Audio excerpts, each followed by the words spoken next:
Assalamualaikum warahmatullahi wabarakatuh. Salam hangat untuk para penikmat cerita. Kami dari kelas 11-4 dengan segenap rasa dan semangat akan mempersembahkan sebuah drama berjudul Asal Usul Batu Raden. Drama ini disutradarai oleh Galang Triwibisono. Sebuah kisah yang tak hanya menghidupkan legenda, tetapi juga mengajak kita menyelami makna di balik setiap peristiwa. Sebelum tirai cerita terbuka, perkenankan saya Ayu Sri Lustari Endah Tias sebagai narator memperkenalkan mereka yang akan menghidupkan kisah ini di atas panggung. Syafiro Yogasrabani sebagai Suta, Asiyah Yulia Rahma sebagai Putri Widari, Abdurrahman Fatah sebagai Adipati, Galang Triwibisono sebagai Siluman Ular, Emil Aziz Prabowo sebagai Tumenggung, Arif Miftah, Rangga Ardian Farelino, Lirina Desi Arcinta, dan Naura Zulfatun Tias sebagai prajurit, Cynthia Puspitasari dan Selvi Amalia Putri sebagai Dayang. Pemain telah dikenalkan, panggung siap menyambut kisah yang akan lahir. Sekarang, mari kita mulai. Inilah Asal Usul Batu Raden.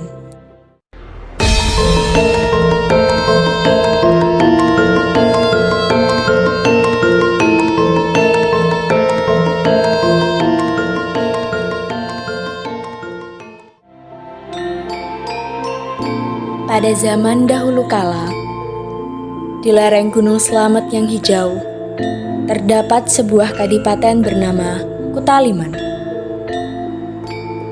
Adipati Kutaliman memerintah dengan bijaksana bersama istri dan putri mereka yang jelita.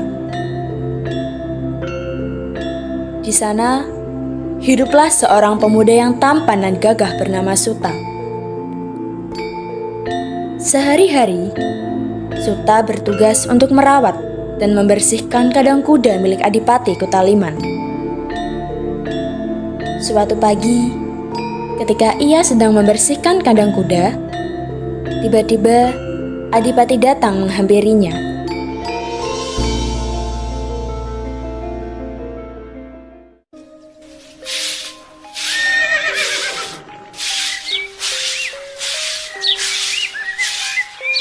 Selamat pagi, Suta.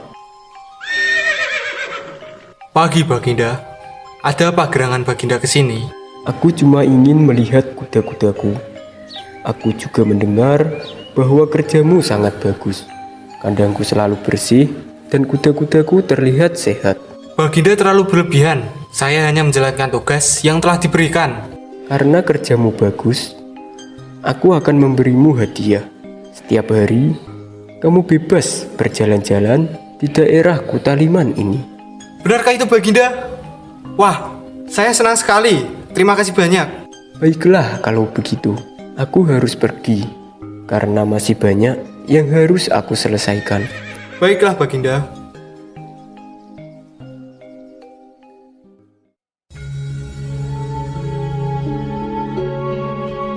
Dengan senang hati, Suta menjalankan titah Adipati Kutaliman tersebut.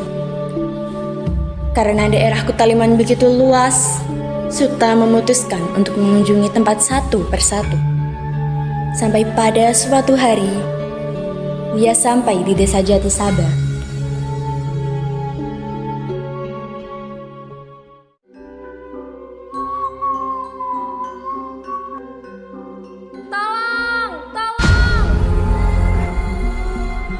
Suara apa itu? Sepertinya ada orang minta tolong. Tapi, dari mana suara itu berasal? Tolong! Tolong! Siapapun tolong aku! Hei, siapa kau?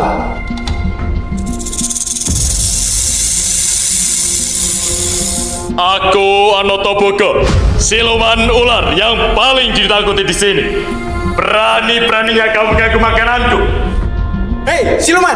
Menjauhlah dari perempuan itu. Sepertinya kamu ingin mempersembahkan tubuh kekarmu, wahai pemuda. Kemarilah, aku tak takut denganmu.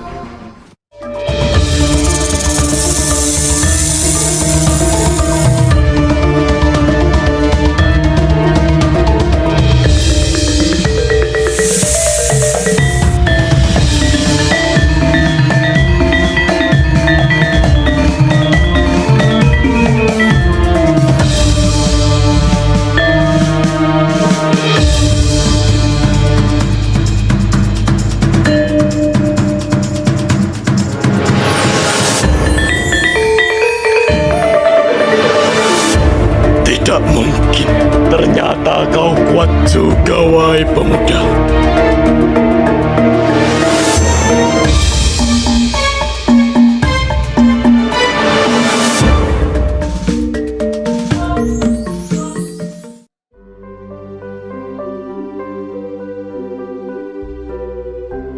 Terima kasih, Kisanak. Saya tidak tahu apa yang terjadi jika tidak ada Kisanak yang menolong saya. Tidak masalah, sudah menjadi tugas kita untuk menolong sesama. Oh ya, siapa namamu? Namaku Widari. Lalu, siapa namamu? Namaku Suta.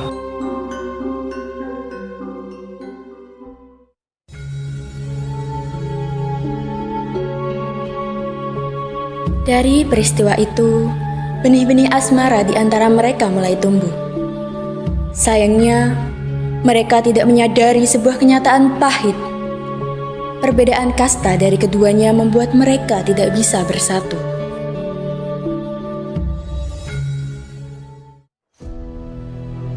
Mohon izin, Baginda.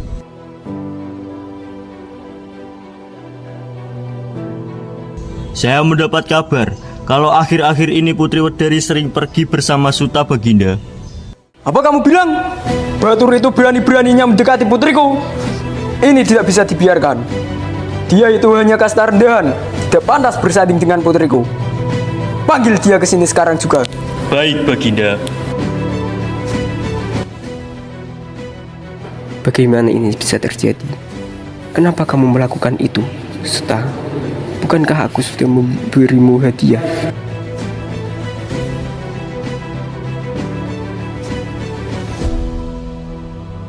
Mohon izin, Baginda.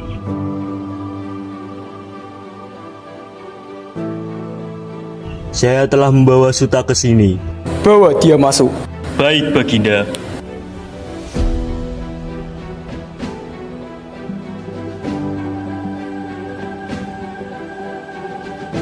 Ada apa gerangan Baginda memanggil saya? Aku dengar akhir-akhir ini kamu sering pergi bersama putriku Widari. Apakah itu benar? Widari? Dia adalah putri Baginda. Maaf Baginda, saya tidak tahu bahwa Widari adalah putri Baginda. Kamu tahu kan apa yang terjadi kalau orang dari derajat rendahan sepertimu mendekati putri bangsawan? Kamu bisa saja dihukum mati. Tapi saya benar-benar mencintai putri Widari, Baginda. Saya yakin Baginda adalah orang yang sangat bijak. Saya juga yakin kalau putri Widari mencintai saya. Maka dari itu, izinkan kami bersatu, Baginda. Tidak, Suta. Hal itu tidak akan terjadi. Pengawal, bawa dia ke penjara. Baik, Baginda. Pertimbangkanlah ini, Baginda. Ini juga demi kebahagiaan putri Widari.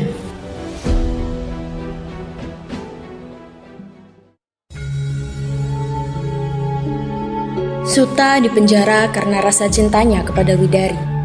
Berita tentang seorang batur yang mencintai Putri Adipati pun menyebar luas. Dan akhirnya, kabar itu sampai di telinga Putri Widari.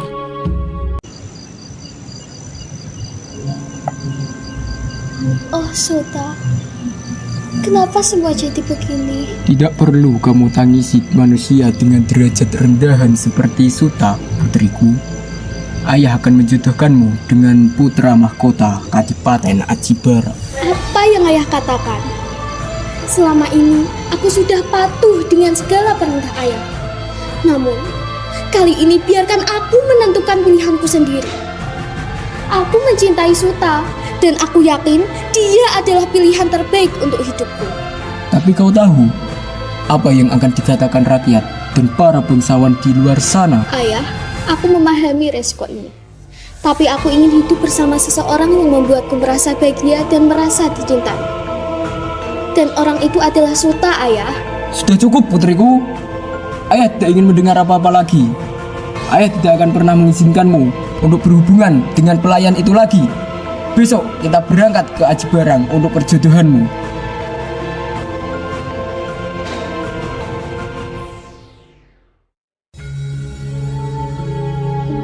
Raja yang sedang marah kemudian pergi meninggalkan putrinya.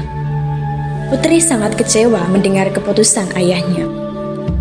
Dengan tekad yang kuat, pada suatu malam, Putri diam-diam mencari kunci penjara dan akan segera membebaskan Suta. Ketika Suta sedang memikirkan cara untuk melarikan diri dari penjara, Suta dikejutkan dengan kehadiran Putri yang tiba-tiba.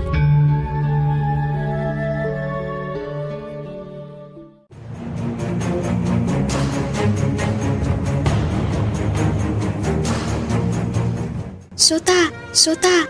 Siapa kau? Widari? Kenapa kau bisa ada di sini?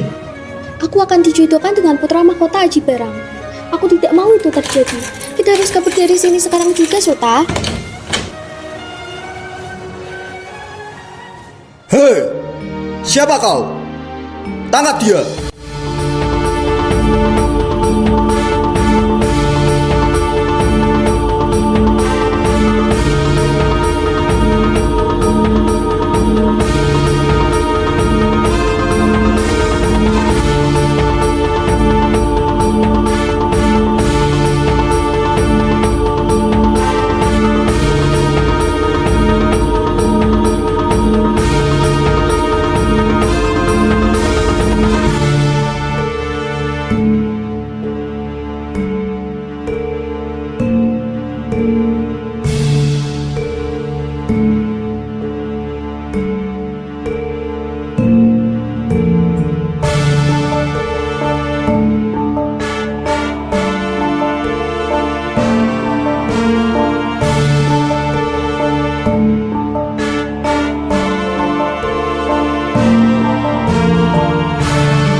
Pada keesokan harinya, Adipati mendengar bahwa Putri Widari membebaskan Suta dan kabur dari Kadipaten Kutaliman. Akhirnya, Adipati mengadakan sayembara kepada seluruh masyarakat Kutaliman untuk menemukan Putri dan Suta.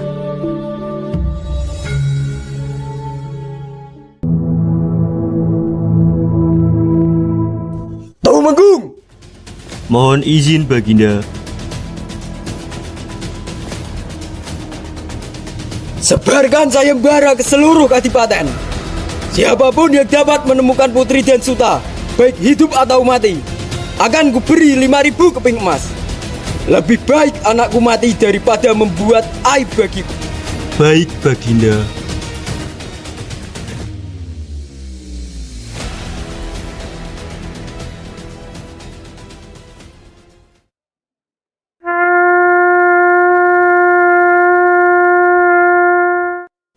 Perhatian rakyat-rakyat sekalian, Adipati telah mengeluarkan sayembara. Bagi siapapun yang dapat menemukan Putri Kadipaten dan Suta akan mendapatkan 5.000 keping emas dari Adipati.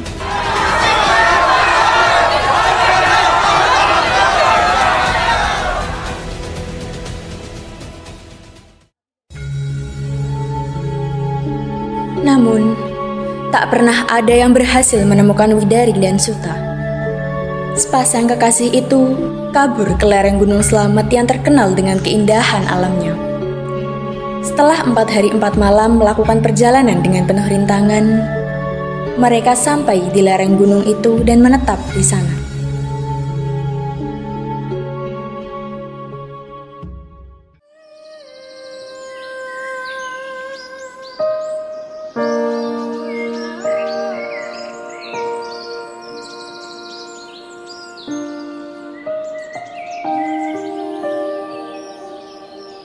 Suta, kau tahu bahwa aku telah lama memikirkan hal ini. Kau bukan hanya seorang pengawal bagiku, tapi seseorang yang sangat berarti. Putri, aku pun merasakan hal yang sama. Setiap kali berada di sampingmu, hatiku selalu berdebar. Tetapi, apakah aku pantas berharap lebih? Mengapa tidak, Suta? Aku ingin menjalani hidup tanpa terikat aturan yang memisahkan kita. Bukankah kita berhak memperjuangkan kebahagiaan kita sendiri? Jika Putri benar-benar menginginkan hal itu, aku akan mengabdikan hidupku untukmu. Bukan hanya sebagai pengawal, tetapi sebagai pendamping hidup. Menikah dengan meninggalkan semua perbedaan ini dan menjalani hidup bersama. Dengan sepenuh hati, Putri. Jika kamu serius dengan hal ini, mari kita persiapkan segalanya untuk menjalani kehidupan sederhana, tapi penuh cinta dan kebahagiaan. Baiklah, mari kita bangun keluarga kecil yang bahagia.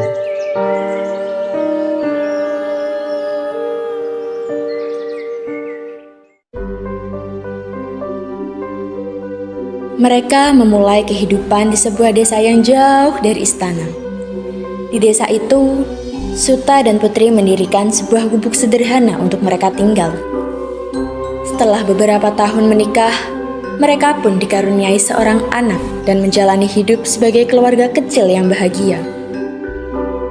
Tempat di mana Suta dan sang putri membesarkan keluarga mereka disebut Batu Raden. Dalam bahasa Jawa, Batur berarti pelayan, sedangkan Raden artinya bangsawan atau orang yang dimuliakan.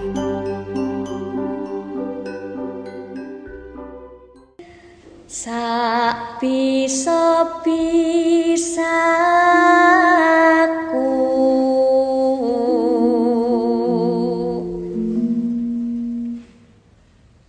tak ledeng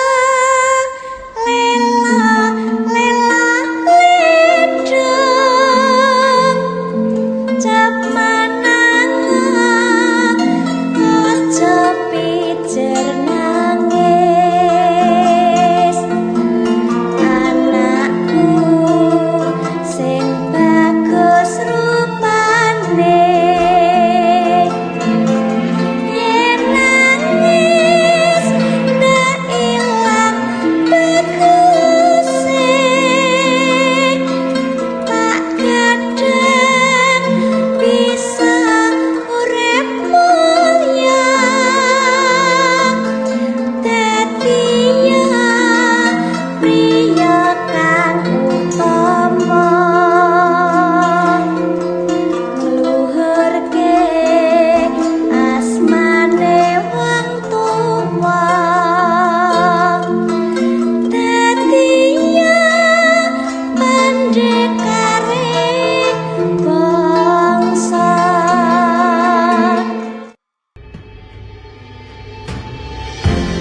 Seiring tirai cerita yang perlahan tertutup, kita telah menyaksikan bukan sekedar legenda, tetapi kisah tentang cinta yang diuji oleh takdir dan air mata yang membatu menjadi nama.